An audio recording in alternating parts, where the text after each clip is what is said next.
Esse mês nós estamos falando sobre missões. A gente começou na semana passada a abordar a questão de uma teoria, mais ou menos, do que vem a ser missões. Acho que o foco principal do que a gente tentou abordar é sobre como Deus é o principal interessado em qualquer ação de intervenção no meio dos homens. Então Deus é missionário. Algumas pessoas às vezes podem ter se assustado com alguns conceitos, né? Quando eu falei, por exemplo, que pela graça nós não precisamos fazer nada, nós precisamos apenas compreender que Deus é quem age, é o seu Espírito que opera. Então, quando nós permitimos que Deus haja através de nós, naturalmente nós vamos começar a sermos comprometidos com aquilo que são os interesses de Deus. Agora, meus irmãos, a proposta de hoje é contar aí um breve relato, e é breve mesmo, porque se a gente fosse aprofundar, dá para ficar alguns anos falando sobre esse assunto, né, que é a questão das missões no mundo. Há algumas características sobre como então Deus tem um propósito missionário para cada um daqueles que o conhecem e professam o seu nome, e a gente vai vendo que há muitos paradigmas no nosso entendimento a serem quebrados. Por quê? Porque, gente, as pessoas não conseguem dissociar essa questão do ser discípulo de Jesus com essa obsessão do fazer. As pessoas não conseguem. No final das contas, o que elas querem mesmo é que alguém dê para elas um serviço. E serviço dissociado de entendimento do porquê que a gente está servindo, ele não serve a ninguém. A gente, na verdade, está tentando justificar o porquê que a gente pode viver do jeito que a gente quer viver, quando a gente faz algum serviço, como se a gente estivesse fazendo um favor para Deus e uma coisa compensasse outra. Então não é bem por aí que funciona. Nós vemos que na história da igreja, tanto a história que está descrita no livro de Atos, ali nas cartas paulinas, quanto também na história mais recente das missões, existe um padrão, existe uma forma pela qual Deus resolve fazer com que a sua missão seja conhecida, e esse padrão, por mais que ele deveria ser extremamente óbvio, não tem sido nos nossos dias. Porque tem muita gente que está querendo ser freelancer de Jesus. O que é o freelancer, né?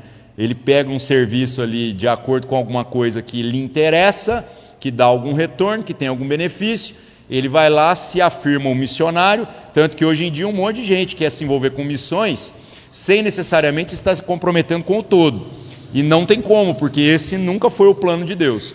Então Deus faz com que a sua missão se torne uma realidade entre os homens, através de uma coisa muito banal, muito simples, muito óbvia, chamada igreja. E acabou. Esse é o resumo de toda a história. Os exemplos que eu quero citar para vocês testemunham isso, sobre como Deus, por mais que às vezes a gente possa ter uma visão diferente disso, Deus quer cumprir a sua missão através da igreja e somente através da igreja. O propósito final é discípulos de Cristo que tenham a consciência de quem são diante da missão de Deus e então que eles vivam juntos expressando aquilo que são. Ponto, acabou.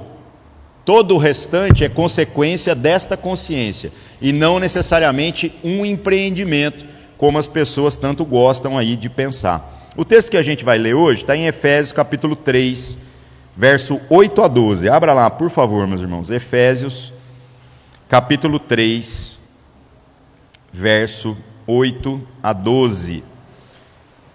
É um texto onde o apóstolo Paulo, já se referindo à sua terceira viagem missionária, grande viagem missionária, né? Paulo foi o homem usado por Deus para testemunhar a respeito de tudo aquilo que era a vontade do Senhor, a povos em que a igreja primitiva, num primeiro momento, não tinha visão de alcançar.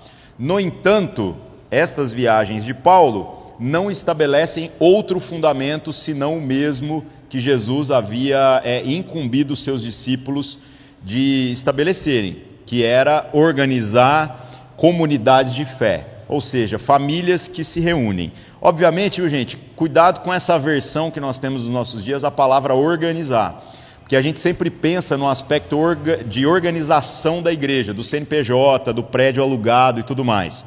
O conceito de organização bíblico é muito mais simples. Marcou horário para reunir, organizou. Escolheu um lugar fixo, organizou. Isso é a igreja organizada. No Brasil, a gente precisa ter CNPJ, precisa ter uma ata de constituição, porque a lei exige. Se nós movimentarmos até mesmo os recursos financeiros para as obras que nós fazemos juntos como igreja e colocar isso na conta de alguém, isso dá um rolo danado. Primeiro, que já dá oportunidade de alguém roubar, né? Segundo, que estoura o imposto de renda da pessoa, se começar a ter dinheiro demais. Então, no Brasil, nós trabalhamos segundo a legislação brasileira. Agora, em cada circunstância, a gente tem que ir discernindo como que isso tem que ser feito. Então, organizado é simplesmente que está definido, né?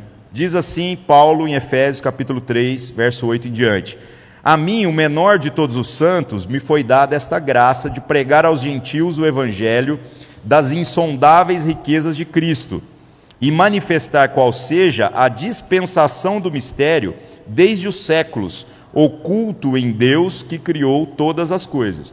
Então Paulo aqui vem falando que ele, que foi chamado depois de todos os demais apóstolos, ele se considera o menor dos santos. É uma humildade tamanha, né? Sendo que, na verdade, mais da metade do Novo Testamento é de sua autoria. Então ele não é pouca coisa, mas é o jeito de Deus trabalhar. Deus pega aqueles que não são, aquele que até mesmo perseguiu a igreja de Cristo, e faz dessa pessoa uma testemunha útil, né? Agora, o que ele está falando? Ele fala que ele compreende que foi chamado para trazer à luz um dos grandes mistérios da dispensação de Deus. De que, na verdade, Deus, desde o começo do mundo, desde o começo de todas as coisas, nunca desejou que houvesse apenas um povo especial que o conhecesse. Mas o plano dele é que todos os homens, independente da sua etnia, independente de qual é o seu histórico familiar ou o seu histórico da sua própria jornada, que todas as pessoas chegassem ao pleno conhecimento da verdade. E a verdade é quem Deus é e como nós podemos, então, agora gozá-lo para toda a eternidade. Pois esse é o propósito pelo qual Deus nos criou. Que a gente o conheça, se relacione com Ele e possa gozar da sua presença por toda a eternidade. Então Paulo fala que Deus o incumbiu disso, manifestar esse mistério.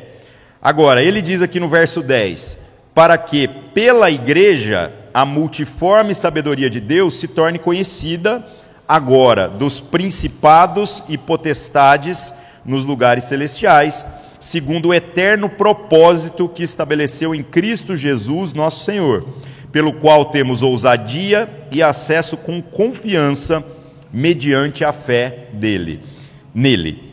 Olha que coisa legal. Então Paulo diz, se por um lado há uma missão de fazer com que Deus seja conhecido, não somente em um povo específico, mas agora entre todas as nações, entre todas as pessoas que existem sobre a face da terra, todas as famílias, né? Nós entendemos duas coisas. Primeiro, que isso acontece pela igreja, ou seja, é o estabelecimento da igreja, que verdadeiramente é a igreja, que faz com que isso se cumpra. E isso testemunha até mesmo aos principados e potestades nas regiões celestiais. Essa expressão aqui é complexa, mas é como se Deus tivesse, ao ter estabelecido qual é o seu desejo, deixado até mesmo os anjos e os demônios e todos os seres celestiais sem a plenitude da revelação acerca dos seus propósitos. Ou seja, Deus sabia o que ele ia fazer.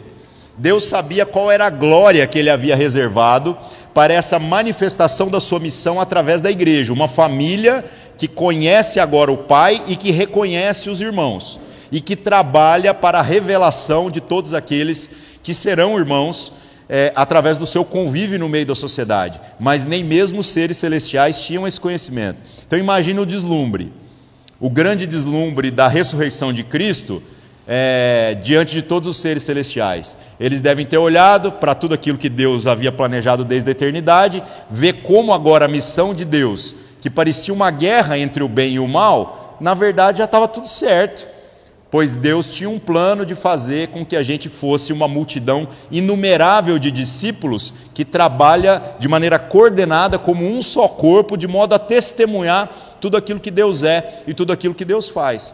Então eu imagino, depois da ressurreição, não apenas a alegria dos anjos e o desespero dos demônios, né, por conta da ressurreição do próprio Cristo, mas também de olhar o tamanho da obra que Deus havia planejado e fez questão de permitir que fosse conhecida apenas no momento oportuno. Então eu acho que do lado dos anjos houve aplausos, assovios, houve muita alegria, e do lado dos demônios, mais medo ainda. Pois se antes havia uma crise de se mexer com um homem do Senhor, ou com um ungido do Senhor, ou com o profeta do Senhor, agora a missão de Deus se cumpre através do estabelecimento de famílias que possuem um número que no livro do Apocalipse diz que será inumerável, incontável, de pessoas que conhecem a Jesus. Esse é o estabelecimento da missão. Então, meus irmãos, quando a gente fala sobre missões na face da terra, no mundo, a história das missões, nós precisamos entender que o propósito de Deus de toda missão sempre foi o estabelecimento da sua igreja com o devido DNA. E fora disso, infelizmente, não é missão.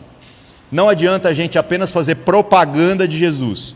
Não adianta, às vezes, a gente apenas empreender esforços de caráter cultural, mas que sejam dissociados da transmissão da verdade. E eu não falo da transmissão da verdade apenas através da pregação objetiva. Eu acredito que a pregação subjetiva fala muito também. Eu acredito que nós testemunhamos muito mais do que nós ensinamos. Então, fomos chamados para quê? Para sermos. E ao sermos tudo aquilo que Deus deseja que a gente seja, naturalmente a gente vai fazer aquilo que é natural da família. Nós iremos fazer o quê? O que é natural da família? Crescer. Crescer. Multiplicar as alegrias de estarmos juntos. E aí os exemplos que eu pensei aqui, eu quis citar só 2 casos, porque como eu falei, se a gente fosse contar o relato de homens e mulheres que abraçaram este entendimento missionário e gastaram a sua vida servindo a Deus com toda a coerência, meus irmãos, a gente ficaria um ano inteiro aqui falando, dando testemunhos extraordinários, de pessoas que você olha e diz assim, cara, eu não sou crente. Essa pessoa é que é crente, porque essa pessoa aí, ela entendeu alguma coisa de Deus que às vezes é muito menor do que aquilo que nós estamos usufruindo hoje, e ainda assim ela foi lá e dedicou toda a vida dela. Então, meus irmãos, eu acho que nós não precisamos desse tipo de exemplo necessariamente. Nós precisamos refletir muito mais sobre o conceito, porque o conceito, se ele estiver bem entranhado em nós, naturalmente nós vamos nos comprometer em sermos igreja. E ser igreja, segundo o conceito de Deus do que é ser igreja, ser família, naturalmente já é fazer missão. Certo?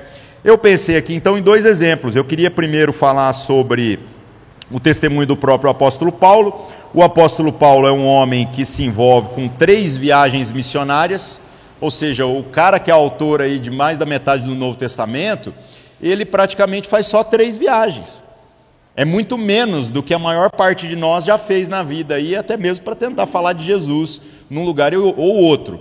Mas o comprometimento de Paulo, dentro daquilo que ele entende que é a sua vocação, é integral. É integral. O que isso significa? Que ele largou tudo para fazer missão? Não, que ele abraçou tudo para fazer missão. Uma vez que ele compreendeu que foi chamado por Deus para testemunhar toda a riqueza dessa glória, dessa misericórdia que ele recebeu, que ele entendeu, e essa riqueza para ele se tornou algo tão maravilhoso, até mesmo pelo seu testemunho. Qual é a história de Paulo? A história de Paulo é que, sendo um cidadão romano, filho de judeus, tem depois a experiência de viver a doutrinação, de ser discípulo do maior rabino do seu tempo, ou seja, ele é um homem que, no que se refere às questões religiosas, tinha todo o pedigree, tinha todo conhecimento, tinha toda a sabedoria, estava como se fosse ali na melhor igreja da sua época, era a melhor religião, era um homem que quando andava na rua, todo mundo dava bom testemunho a respeito dele, ele era exemplo dentre os seus, ou seja, uma pessoa de conduta irrepreensível. Um homem que, se qualquer um fosse falar, não poderia falar mal dele. E ele percebe que ele se tornou exatamente inimigo de Deus, apesar de estar totalmente comprometido com um pacote religioso que dizia que honrava a Deus. Ou seja, parecer ser igreja, parecer seguir a Deus, não necessariamente traduz uma consciência correta de servi-lo. E isso acontece até nos nossos dias? Com certeza. Principalmente quando a gente abraça o serviço sem a consciência de a quem estamos servindo. E alguns podem dizer assim, mas nós estamos servindo a Deus. Meus irmãos, como que você serve a Deus? Como que você faz café para Deus? A gente faz café para os irmãos. E é servindo uns aos outros que a gente tem o privilégio de fazer com que Deus, olhando para nós, diga assim: esses são os meus filhos. Que eles entendem que a melhor maneira de me honrar é honrando uns aos outros. Honrando até os irmãos que às vezes a gente nem gostaria muito que fossem irmãos. Agora, se nós não amamos os irmãos que nós vemos, como que a gente pode dizer que serve a um Deus que nós não vemos? Está aí a nossa hipocrisia. O apóstolo Paulo, tendo o melhor pacote religioso, o melhor pedigree, o melhor diploma, o melhor conhecimento da sua época, chega na conclusão de que tudo que ele havia experimentado foi perda de tempo. Tudo que ele havia vivido, todas as suas obras, tudo isso que ele achava que era ganho, no final ele percebeu que estava levando ele para mais longe de Deus.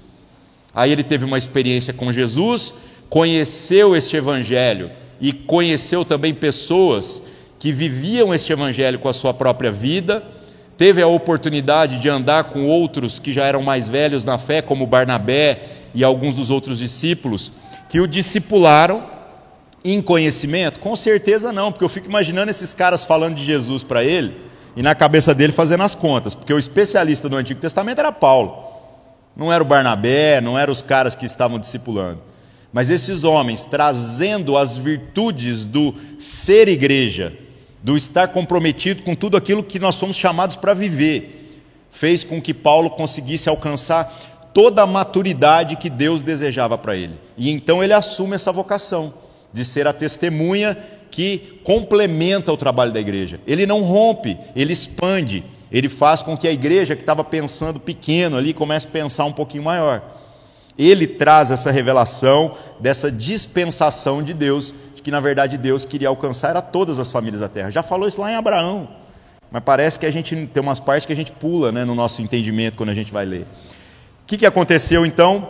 Paulo se compromete integralmente. Como eu falei, integralmente não é você largar tudo para servir a Deus, mas é você abraçar tudo para servir a Deus.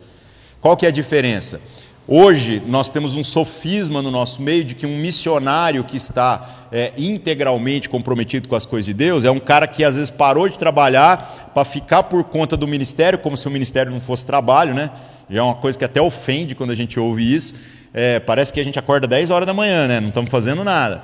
E aí, no final das contas, alguém tem que sustentá-lo. Esse é o paradigma meio que contemporâneo de missionário.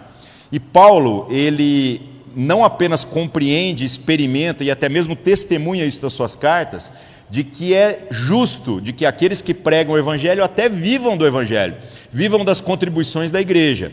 Ele diz também que estes homens que se dedicam a cuidar das coisas de Deus em todo o tempo, deveriam até ser honrados de maneira especial. Mas esse mesmo homem, quando houve necessidade, principalmente na igreja da cidade de Corinto, eu falo isso, a galera acha que eu estou brincando, ser corintiano, quando a gente lê o livro de Paulo aos Coríntios, dá vergonha às vezes, sabe? Porque a igreja de Corinto é uma igreja com muita dificuldade de entendimento. Em 2 Coríntios melhora um pouco, mas em 1 Coríntios dá muita vergonha. Paulo literalmente abraça o trabalho fora do ministério, ele vai fazer tendas, ele vai trabalhar com outras coisas para poder financiar o seu próprio ministério. Por isso que eu estou dizendo para vocês que ele não largou tudo, ele abraçou tudo. E ele faz isso para quê? Para que pudesse ter autoridade no meio da igreja de Corinto, botar o dedo na cara deles e falar assim: por acaso eu vim aqui por causa do dinheiro de vocês? Agora nós, quando pensamos em missões, a gente às vezes está pensando só nesse negócio que alguém vai financiar e eu vou fazer alguma coisa, mas nós não estamos nos comprometendo com o todo. Então, meus irmãos, o nosso trabalho, quando há consciência correta, ele também traduz consciência de missão. Agora, quantos de nós ficam assim, porque a igreja podia fazer isso, a igreja podia ser aquilo, a igreja podia investir não sei o que lá, mas a gente não está nem mesmo no nosso trabalho ordinário nos esforçando para poder ganhar um pouco mais, para poder viabilizar as próprias coisas que nós estamos entendendo que fazem parte da missão de Deus. Ou seja, é uma crítica tola, é uma crítica de quem fala da igreja na terceira pessoa, mas não assume a vocação de ser parte da missão de Deus através da igreja, que é o jeito que Deus estabeleceu. Então Paulo, ele compreende isso. Aquela virada de folha, a gente está lendo no nosso culto de exposição das Escrituras, o livro de Atos, aquela virada de folha que Paulo converteu e no dia seguinte ele já está testemunhando de Jesus, estima-se que teve entre 3 a 8 anos de prazo. mas fica parecendo que num dia ele converteu, no outro dia ele virou o grande pregador. Tenho certeza que essa virada de folha envolve o testemunho de um homem que se comprometeu em compreender a igreja e a sua responsabilidade para com todos os irmãos. Por isso Paulo tem uma característica marcante na sua maneira de fazer missões, na sua maneira de empreender essa propagação do reino de Deus. Ele vai, mas ele não vai sozinho. Ele entende que ele precisa levar os irmãos que ainda não alcançam o mesmo entendimento que ele tem, a irem junto para enxergarem tudo aquilo que ele recebeu o privilégio de Deus de enxergar. Então Paulo não trabalha sozinho. Paulo não é o freelancer de Jesus, ele não é o cara que veio para resolver os problemas da igreja. Ele quer ensinar a igreja naquilo que ele está dizendo que ele já alcançou, a alcançar visão também. E aí ele sempre está fazendo missões junto. Outra coisa, o fruto daquilo que Paulo faz, nas suas 3 viagens missionárias, cada uma delas levou muitos anos, né, é estabelecer igrejas. Então Paulo não está indo lá para fazer um contraponto àquilo que ele poderia eventualmente estar fazendo uma crítica ao que a igreja já havia se tornado. Tem gente que idolatra, né, fica assim, mas a igreja primitiva. Gente, a igreja primitiva primeiro não queria sair de Jerusalém. Não queria sair da Judéia ali. Os caras estavam bom, vamos pregar só para os nossos e tudo mais. Deus posteriormente permitiu que a perseguição viesse sobre a igreja para os caras espalhar, e aí o evangelho espalhou um pouquinho mais rápido. Então a igreja tinha muitos problemas. No livro de Atos a gente vê a dificuldade das pessoas de discernirem todos os desígnios de Deus. Isso faz parte. Mas a grande história é que Paulo, através das suas viagens missionárias, começa a estabelecer núcleos que se tornam igrejas, e essas igrejas são absolutamente relevantes para aquilo que é a propagação do evangelho no mundo antigo. Na sua primeira viagem, ele consegue fazer o estabelecimento da igreja numa cidade chamada Antioquia, um grande centro comercial da época, e Antioquia foi tão importante, mas tão importante, que o nome cristãos surge exatamente naquele contexto. Chamaram aos discípulos de Jesus de cristãos por conta da influência da fé da igreja naquele centro urbano. Cristão, né, embora pareça ao contrário, a origem da palavra é pequeno Cristo. É como se a gente tivesse de maneira pejorativa chamando alguém de cristinho. Os cristinhos lá, né? Os fiote de Cristo. É esse o contexto. Só que quando colocaram esse tipo de rótulo, todo rótulo no Antigo Testamento, viu gente? No Novo Testamento também, todo rótulo na Bíblia, ele é pejorativo. E na teologia a gente vê isso também. Então quando deram nome aos discípulos de Lutero de luteranos, era para ofender, não era para elogiar. Da mesma maneira, os calvinistas, os arminianos, todos esses rótulos são pejorativos. Só que o que acontece é que muitas vezes a gente acaba se abraçando a esses rótulos. E aqui a igreja fez isso mesmo. Então quando chamaram eles de cristinhos, pequenos cristos, que a tradução acabou se tornando a palavra cristãos, a igreja pegou e falou, é isso mesmo que nós somos. Nós somos como pequenos cristos espalhados em todos os lugares onde Deus tem nos levado. Por que a cidade de Antioquia foi importante? Porque a partir desse grande centro comercial, lá tinha comerciantes, gente, que vinha de todo o mundo antigo. Aí esses homens se tornaram missionários? Sim, como? Sendo comerciantes e vivendo uma fé tão vibrante que esses caras, aonde estavam, testemunhavam a respeito do Deus que conhecia. E assim o evangelho se propaga. É isso que eu estou dizendo para vocês, que esse comprometimento missionário é o abraçar tudo e não o abrir mão de tudo. Na segunda viagem de Paulo, ele consegue fazer com que a igreja se estabeleça na Grécia, já ali no começo do que a gente entende, geograficamente pela Europa. E é porque algumas divisões são diferentes, gente? Mas ali já é a Europa. E na Grécia a gente tem aquele grande testemunho de Paulo, quando ele se relaciona com os povos lá que possuem muitos deuses, e ele consegue utilizar a própria cultura daquele povo para falar a respeito de um Deus que eles não conhecem. Então ele encontra lá um templo ao Deus desconhecido e ele diz assim, eu vim pregar a respeito daquele Deus lá. Vocês têm até um templo de um Deus que vocês não conhecem, eu quero dizer para vocês que eu não apenas o conheço, como garanto a vocês que ele é o único verdadeiro. Outra coisa que Paulo faz é estabelecer um modelo de pregação ali, que acabou que se tornou até o que nós estamos fazendo aqui hoje. que é o modelo da sala de aula, ou seja, a influência das missões que Paulo faz na Grécia é tão forte, mas tão forte, que a igreja toma meio que uma nova forma a partir do que ela se tornou ali. E as formas não são importantes, viu, irmãos? Porque Jesus fez grandes discursos para multidões, teve lá discurso que tinha mais de 5.000 pessoas reunidas, mas Jesus, na maior parte do tempo, estava andando com os 12, comendo, conversando, caminhando, vivendo num modelo de escola que é muito diferente daquilo que a gente está acostumado. Paulo, quando chega na Grécia e encontra lá a figura do aerópago, o que é o aerópago? Uma concha acústica. Um lugar numa praça onde tem uma pequena concha acústica, onde todas as pessoas que não têm o que fazer, né? Ou seja, todos os homens livres, porque os que têm que fazer são os escravos que estão trabalhando, esse era o mundo na Grécia. Agora, todos os homens livres se reuniam para quê? Para discutir. Discutir o quê? Tudo. A política, a vida, a religião. E aí tem uma pequena fila, tem um púlpito, não tem microfone, mas a geografia do lugar ali, a topografia, né, favorece.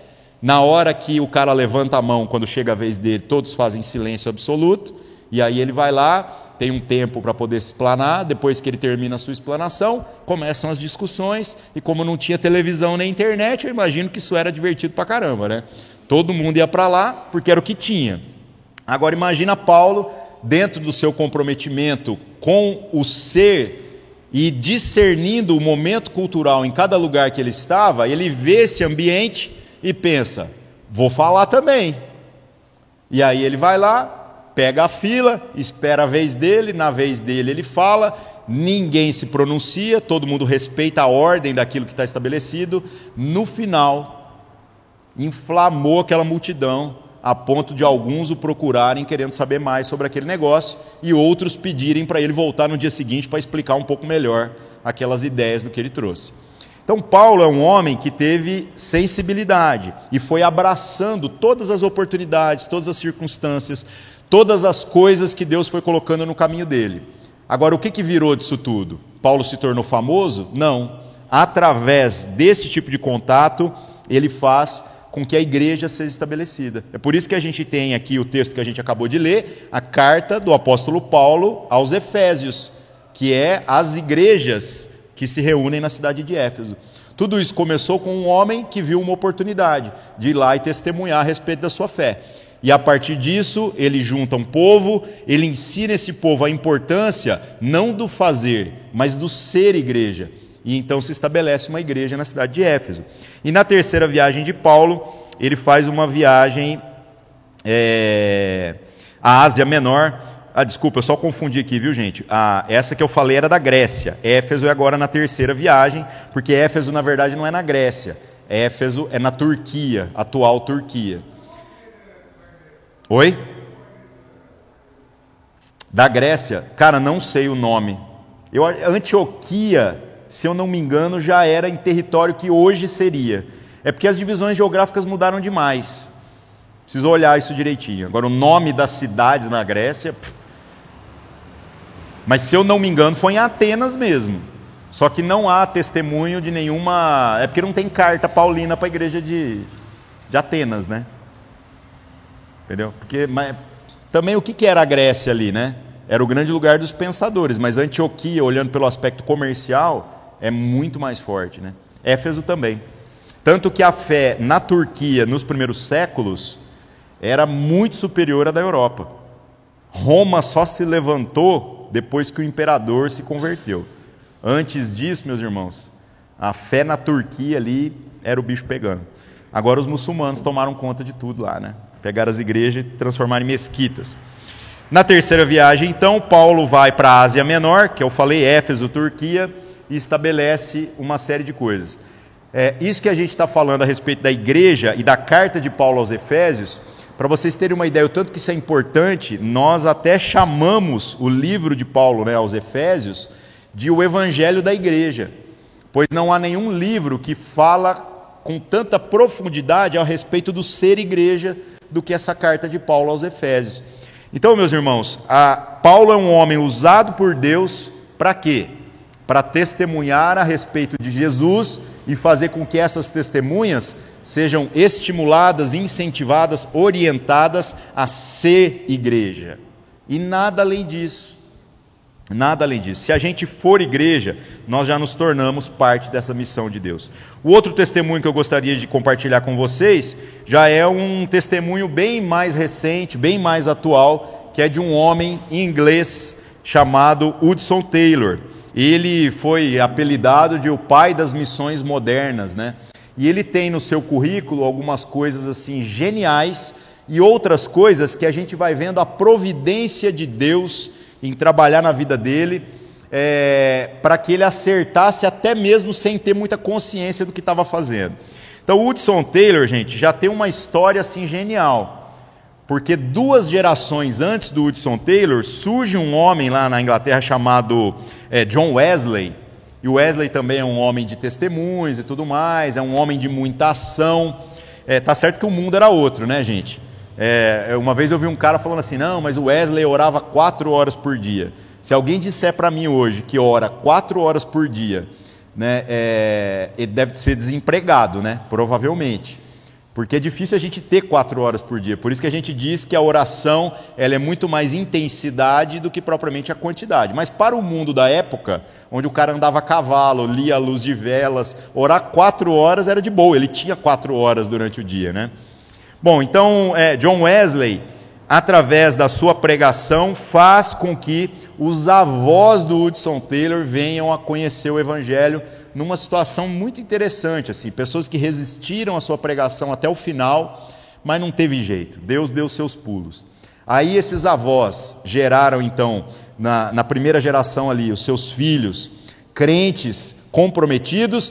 Esses filhos, quando tiveram seus filhos, geraram também uma pregação extremamente coerente. E aí, então, dessa terceira geração surge o Hudson Taylor. Qual que é o testemunho de Hudson Taylor? Então, uma criança que cresce no seio da igreja, que participou de tudo aquilo que era o ensino e a vivência da igreja, que na sua adolescência tocou o louco mesmo, largou a fé e falou assim, isso aí é o bagulho dos meus pais, mas as sementes foram colocadas. O ser igreja teve um peso tão grande que quando o Hudson Taylor chega ali por volta dos 17 anos, ele firma na fé e entende que ele foi chamado para dar a vida por esse negócio de uma maneira até especial. Algo ardeu no coração dele e ele, quando ficou sabendo da quantidade de pessoas que havia na China, ele pensou assim, Deus, eu quero ir para esse lugar.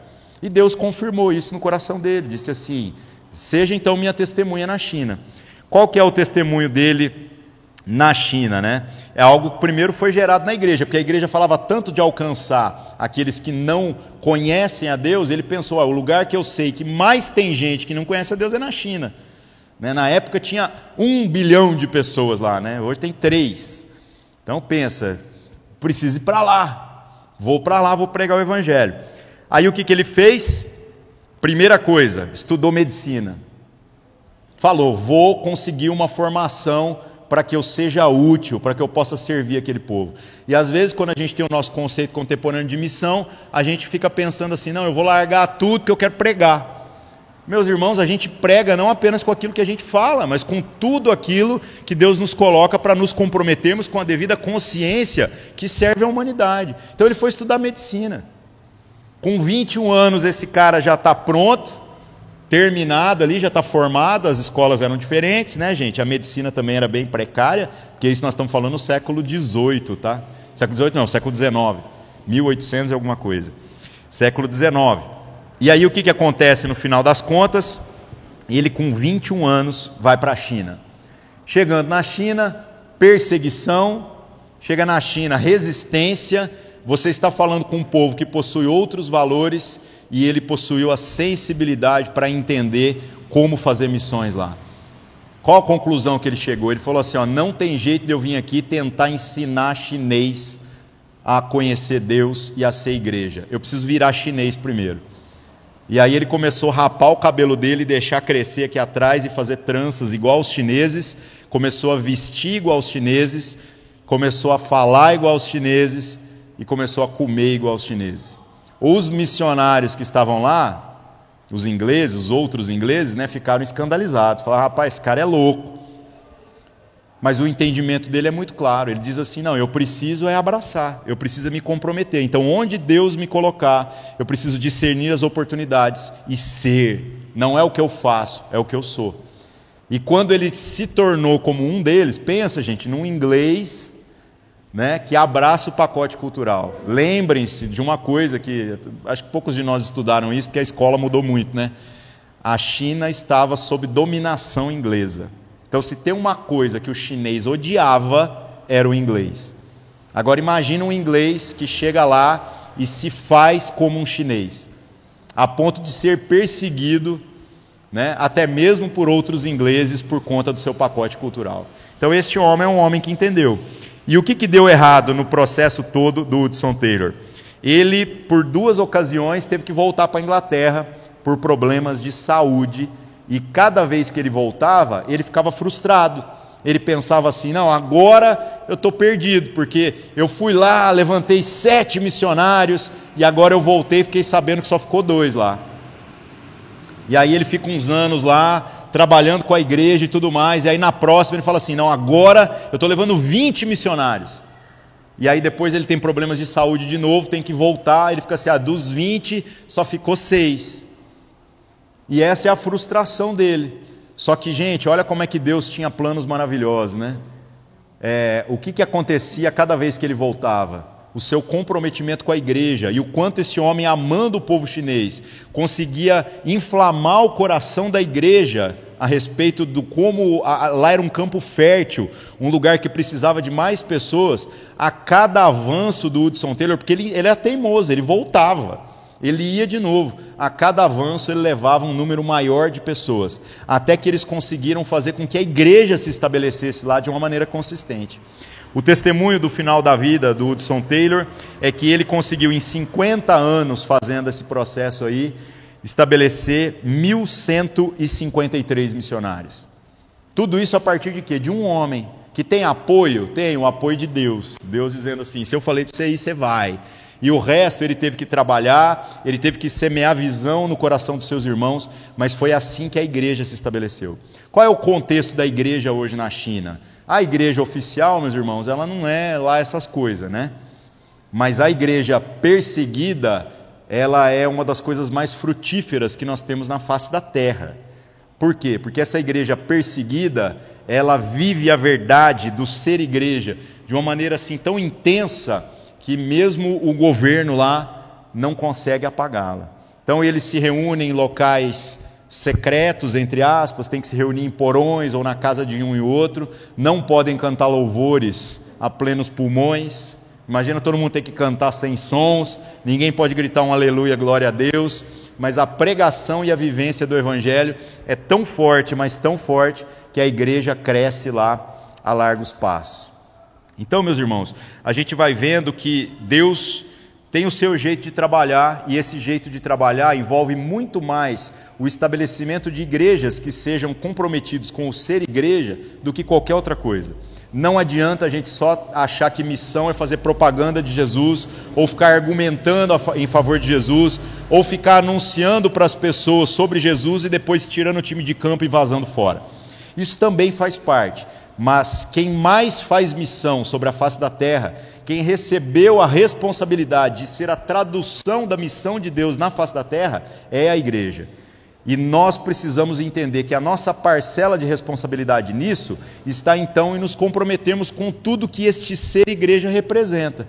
Ou seja, se você falar assim, não, eu entendo então que tendo Deus uma missão para o mundo, eu quero ser parte dessa missão, a gente começa sendo parte dessa missão se comprometendo com ser igreja integralmente.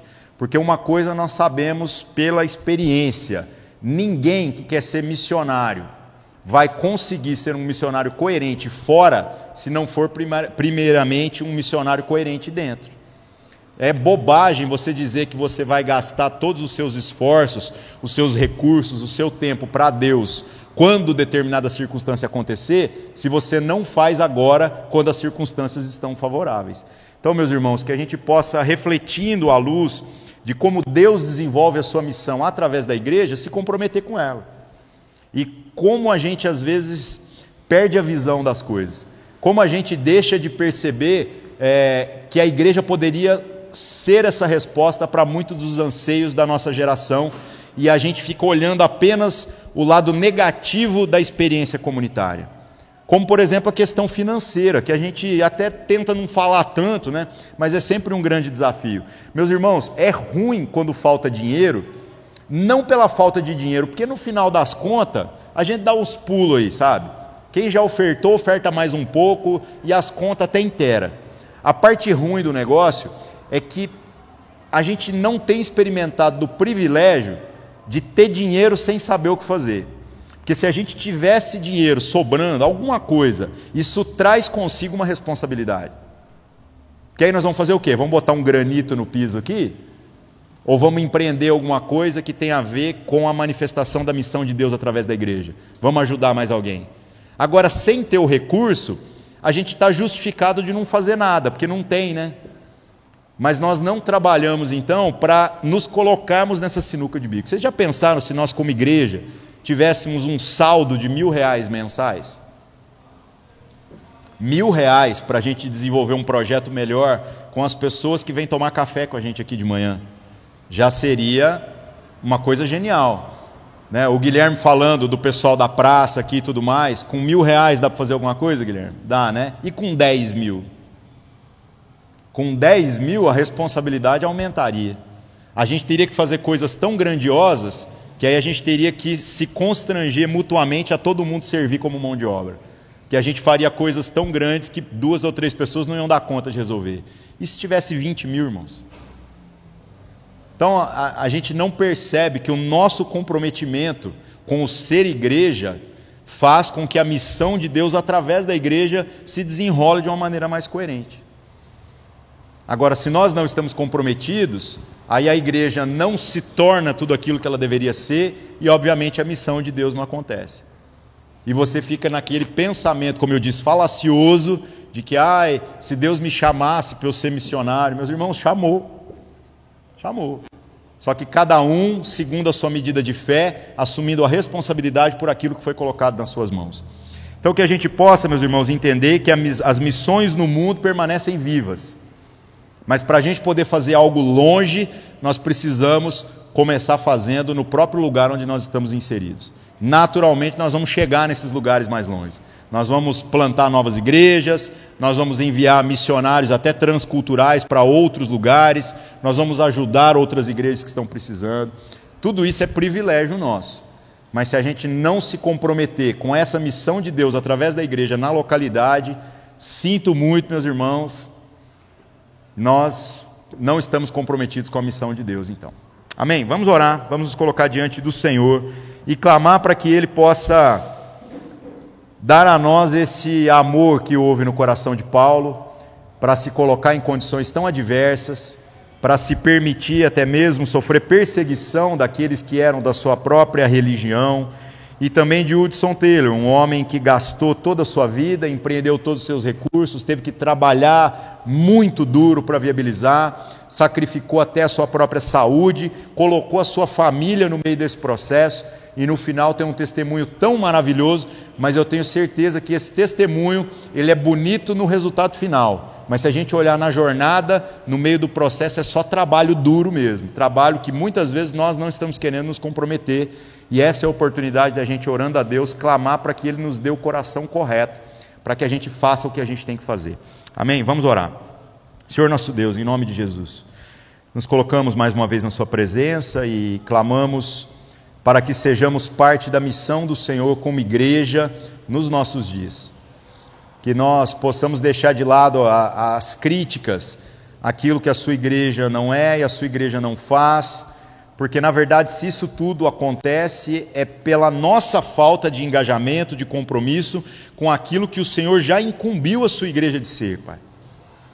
Que o seu Espírito Santo venha arder no nosso coração, este comprometimento, esse desejo de gerar entre nós o desconforto de, tendo todas as condições de fazer com que o nome do Senhor seja não apenas conhecido, mas também nós possamos, na propagação do Teu Evangelho, servir as pessoas com tudo aquilo que o Senhor tem nos abençoado, e que isso arda no nosso coração a ponto de que a gente não consiga mais ficar parado, que a gente não consiga mais apenas ser um observador crítico daquilo que a igreja deveria ser, mas que nós possamos ser a resposta das orações daqueles que desesperadamente te procuram, ainda que não te conheçam, Pai. Em nome de Jesus, usa a nossa vida, usa a igreja dos nossos dias, Pai, e desperta em cada um de nós esse compromisso com o todo, não apenas com a nossa própria jornada individual. Em nome de Jesus, oramos e agradecemos. Amém.